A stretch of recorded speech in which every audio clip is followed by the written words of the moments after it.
Big bull Rakesh Jhunjhunwala बाजार के सबसे बड़े निवेशकों में से एक है। वो अपने अनूठे निवेश सिद्धांतों के लिए भी हमेशा मशहूर रहेंगे।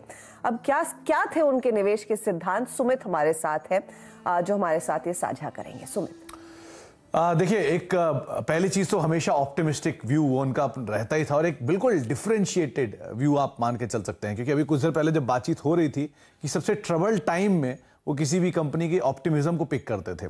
टाटा मोटर्स सबसे ट्रबल टाइम में जब उनका घाटा रिकॉर्ड स्तरों पे था, तब उन्होंने पिक किया।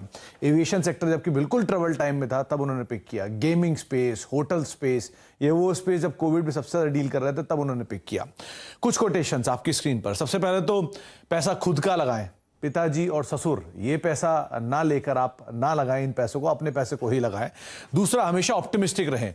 गलतियां करें कोई बात नहीं, लेकिन उसको दोहराएं नहीं, उससे सबक लें और उसके हिसाब से ही काम करें। हर गलती आपको कुछ ना कुछ सिखा के ही जाती है, उससे सीख लें और उससे आगे बढ़ें।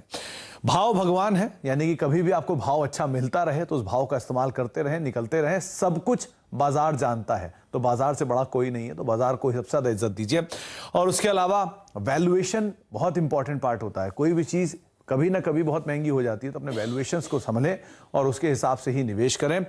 उन कंपनियों के पीछे नहीं दौड़ें जो सुर्खियों में है, यानी कि हर वो कंपनी जहां पर बहुत ज्यादा न्यूज फ्लो है, हर वो कंपनी जहां पर बहुत सारी खबरें हैं, उनको आप अवॉइड करें। जब उनका बैड टाइम आए, अगर अच्छे फंडामेंटल हैं, तो वहां पे आप निवेश जरूर कर सकते हैं।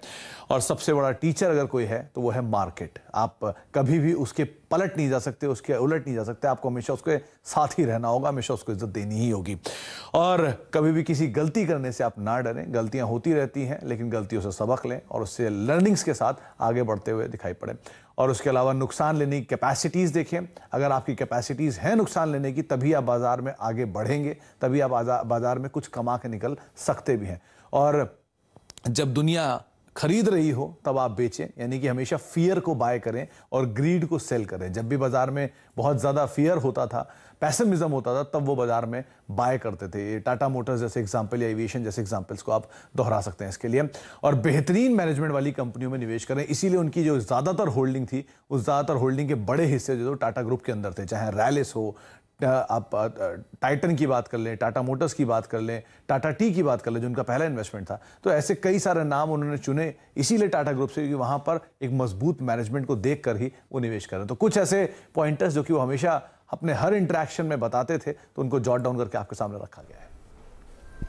शुक्रिया। लेकिन इस सब में मुझे वो स्टेटमेंट बड़ी अच्छी लगी कि हमेशा आशावादी रहें और गलतियां करें, लेकिन दोहराएं नहीं। वही इनफैक्ट एक सबसे बड़ी लर्निंग है जो हम सबको रखनी चाहिए अपने जहन में जब हम राकेश झुनझुनवाला को याद करते हैं। इस मोड पर हम लेंगे इसका कार्यक्रम में एक छोटा सा ब्रेक, लेकिन खबरों का सिलसिला CNBC आवाज पर जारी रहेगा। आप देखते रहें।